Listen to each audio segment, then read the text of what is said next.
Well, Maleeha Lodhi is Pakistan's former ambassador to the United States and permanent representative to the United Nations. I think the fact that Pakistan's army chief has flown all the way to Tehran and has been involved for the last several hours in a dialogue with the top Iranian leadership indicates the fact that there is progress. That is also confirmed by the spokesman of the Iranian Foreign Ministry, who has said talks have reached a turning point. I think that's the expression he used. So I think on all sides there seems to be cautious optimism, but we've been here so many times before, so I think one needs to take a more measured view and wait a little to see whether the positions of the two countries, which have been so far apart in recent months, have actually narrowed or not. Iran clearly believes that it still has leverage through its regional position and its influence over the Strait of Hormuz. How much bargaining power does Iran really have? Iran has played the long game. Iran has seen President Trump getting frustrated as well as desperate as domestic pressures mounted on him and his administration, and with midterm congressional elections looming. So Iran has had the upper hand also because of its strategic leverage by its control of the Strait of Hormuz. So I think Trump is never prepared to play any long game.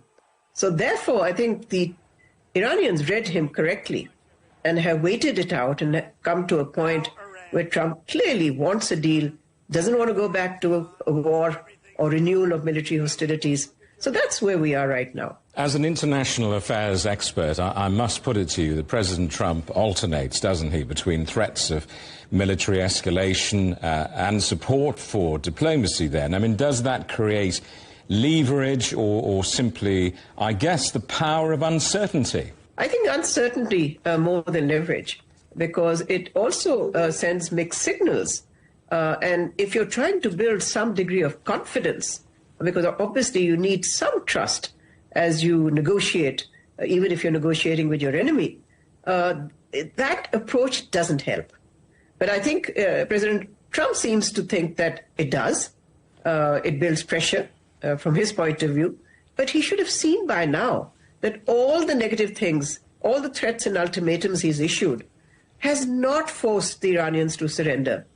It hasn't in the past and it won't in the future. Pakistan, as we've seen, has acted as the peacemaker, perhaps, in all of the discussions, the key intermediary.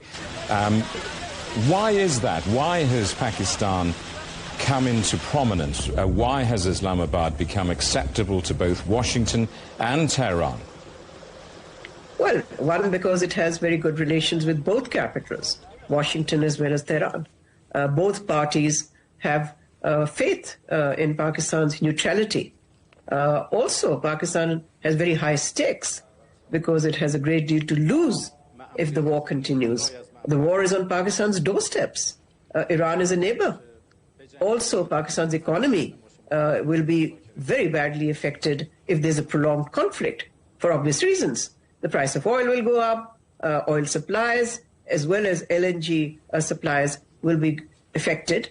And that will put a lot of pressure on an economy which is already very fragile and in an IMF program.